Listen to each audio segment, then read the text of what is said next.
So, right up the numbered NES titles, borrowing working copies of 1942 and 1943, and that leads us to the first A game, Abadox. Actually, the label of the game itself reads Abadox: The Deadly Inner War. The game is actually reminiscent of movies like Inner Space. Yeah, you remember that one, right? It stars Martin Short as a doofy grocery store clerk who is injected with a miniaturized Dennis Quaid who travels through Short's body in a high-tech submersible. Actually, one of the first things I thought of when I started playing Abadox was a level in Gears of War 2 where you're inside of the giant worm. If you can imagine blending these two things, then you'll have a pretty good idea as to what Abadox is all about. The gameplay is relatively straightforward. You're a guy, I think, flying around in a weaponized biosuit. Your goal is to eliminate anything that moves. Because there's absolutely no story provided, I have no idea what the game is about, or why it's necessary that you venture into space to attack a giant ball of angry organic matter. In any case, the game is freaking hard. Finishing without cheating is, I'm sure, entirely possible, but it's frustrating when it's a one-hit, one-kill scenario. Try as I might, I couldn't even make it past the first level. I chalk a lot of this up to the sluggish Retro Duo controller, but it's clear that this wasn't intended for the average gamer.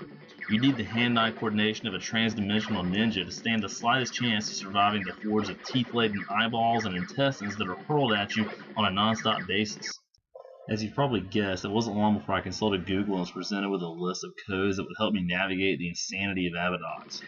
I'm not sure contemporary games have made me lazy or what, but I just don't have the patience to play the same level over and over again until, probably by some unprecedented stroke of luck, I managed to stumble past the boss and make it to a checkpoint. And that's the thing about Abadox, it's one seamless experience. What I mean by that is that you're never given a breather, at all. There are no formal levels to speak of. Once you defeat a boss, you're thrown into the next segment of the giant monster without warning. Thus the game continues. I steadily progress, laying waste to many bosses, and, well, big bosses, all in anticipation of some grand finale that would reward my hard-earned climb to the top of this bloody disgusting mountain. Speaking of bloody disgusting, if there's one thing I appreciate about Abadox, it's just that it's bloody disgusting. The game is vibrant and full of color, and the details of the enemies are nicely rendered. That being said, if I hadn't been able to utilize the cheat codes mentioned earlier, there's no way I would have been able to appreciate said details, as the game is all but a mad scramble to duck, dip, dive, and dodge. Crap, I think I just quoted dodgeball. Anyway, all this leads to an underwhelming final boss.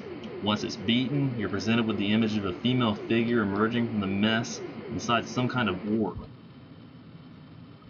Then you get this, our unnamed protagonist making a hasty escape from the monster via shuttlecraft. It's kind of like the end of Alien when Ripley sets the Nostromo to self-destruct mode and straps herself in. Actually, the post-final boss Insanity, which you've just witnessed, is kind of like the Death Star escape in Return of the Jedi. Your character continues to accelerate while you do everything you can to make it out of the last maze in one piece. And that's it. Abadox is intense, but without proper assistance, it's infuriating. On top of that, the game itself is relatively short. If I had dropped $50+ on this as a kid, I'd have been hella upset. That's why I'm giving it 2 out of 5 stars.